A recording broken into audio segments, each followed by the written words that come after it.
சஞ்சனா ஒரு young multi millionaire. ஆனா நீங்க ஒரு வயசான மெக்கானிக். அப்படி இருக்கிறப்போ அவங்க எப்படி உங்களை மசாஜ் பண்ண கூப்பிட முடியும்?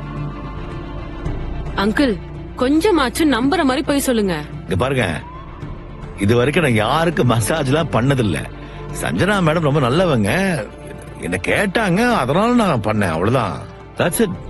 உங்க மனசுல பெரிய மன்மதன் நினைப்பா? அஜய், இது கொஞ்சம் கூட சரியில்லை. இதுல மசாஜ் பண்றீங்களா? அப்பா, ஏன்பா மனத்தை வாங்குறீங்க? உங்களால சஞ்சனா மேடம் என்ன தப்பா நினைச்சுப்பாங்கப்பா?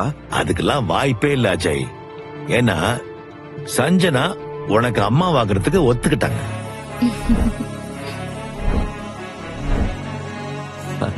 அம்மா எப்படி அது தப்பா நினைப்பாங்க? நீங்க பாருங்க, உங்களுக்கு மரியாதை அவ்வளவுதான். இதுக்கு மேல ஒரு வார்த்தை பேசாதீங்க. சஞ்சனா நான் கல்யாணம் பண்ணிக்க போற பொண்ணு.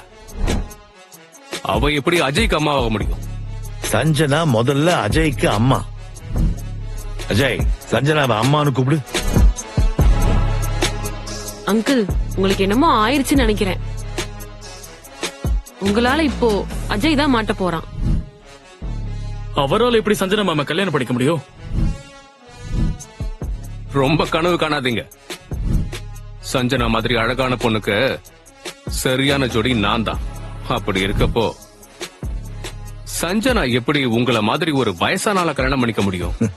தம்பி, நான் வைன் மாதிரி ஏஜ் ஆக தான் வேல்யூ ஜாஸ்தி ஆகும். ஓ, சரி, அதை விடுங்க. சஞ்சனாவுக்கு உங்களை பிடிக்கும்னு நீங்க தான் சொல்றீங்க. அதே மாதிரி அஜய் அவங்களோட பையனா ஏத்துக்கிட்டான்னு நீங்க தான் சொல்றீங்க. ஆனா அவங்க எதுவும் சொல்ல மாட்டேங்கிறாங்களே. ஓ, இதெல்லாம் நான் சொன்னாதான் நம்புவியா? சரி, இப்ப நானே சொல்றேன். கேஷவ் என்னோட பாய் ஃப்ரெண்ட், அஜய் எனக்கு பையன்.